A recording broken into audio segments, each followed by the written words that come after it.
একদিকে মা হারিয়েছে নারী ছেঁড়া আদরের ধন, তার জীবনের থেকে প্রিয় সন্তানকে, যে সন্তানের জন্য একজন মা নিজের জীবন উৎসর্গ করতে পারে।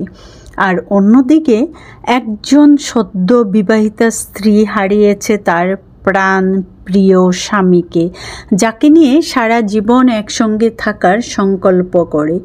কাজে দুজনের দুঃখ কষ্ট কিন্তু একই এবং একজনকে নিয়েই।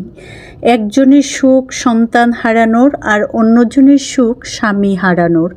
কারো থেকে কারো হারানোর ব্যথা কম না। পাড়াপড়শি আত্মীয় স্বজন একদিন তৌকিরকে ভুলে যাব আমরা সবাই, কিন্তু মা এবং স্ত্রী একমাত্র এই দুজন কখনো ভুলতে পারবে না। সারাটি জীবন তৌকিরকে মনে রেখে কষ্টে ধুমড়ে মুচড়ে যাবে তাদের ভিতরটা। যেহেতু তাদের কান্নার কারণ তৌকির, তাই তো একই বিছানায় একই সঙ্গে দুইজনে কাঁদছেও অঝরে, দুই চোখের পানি পড়ছে।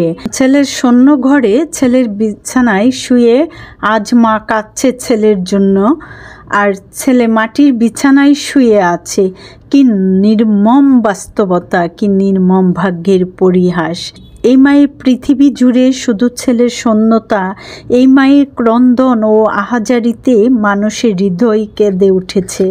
কারো সান্ত্বনাই এই মাকে শান্ত করতে পারছে না। কেবলমাত্র মায়েরাই বুঝতে পারে একজন সন্তান হারানোর ব্যথা। মায়ের এই কষ্টের সঙ্গী হচ্ছেন পাইলট তৌকিরের স্ত্রী নিজুম। পাইলট তৌকিরকে নিয়ে ঘর বাঁধার স্বপ্ন ছিল।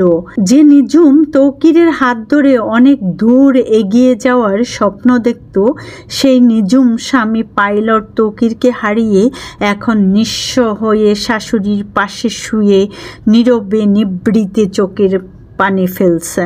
এত অল্প বয়সে স্বামী হারানোর কষ্ট নিজুম মেনে নিতে পারছে না।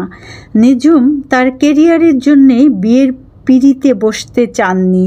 তৌকিরের মতো এমন একজন অমায়িক ও সুদর্শনকে পেয়ে এই বিয়েতে রাজি হয়ে বিয়ের সম্পূর্ণ আনুষ্ঠানিকতা শেষ করে পাইলট তৌকিরকে পেয়ে নিজেকে ভাগ্যবতী মনে করতে লাগলো নিজুম। ভাগ্যের কি নির্মম পরিহাস।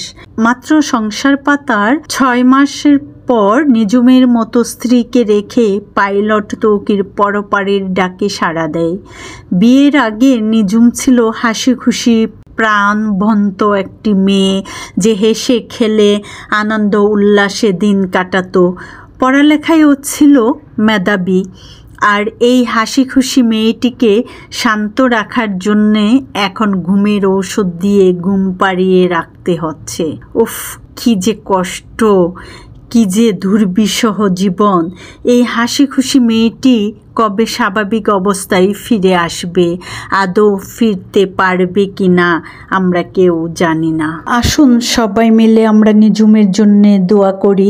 নিজুম যেন তার এই বর্তমানকে ভুলে গিয়ে অতীতের সেই হাসি খুশি প্রাণবন্ত একটি নিজুম হয়ে উঠতে পারে। এছাড়া আর কি বা করার আছে আমাদের?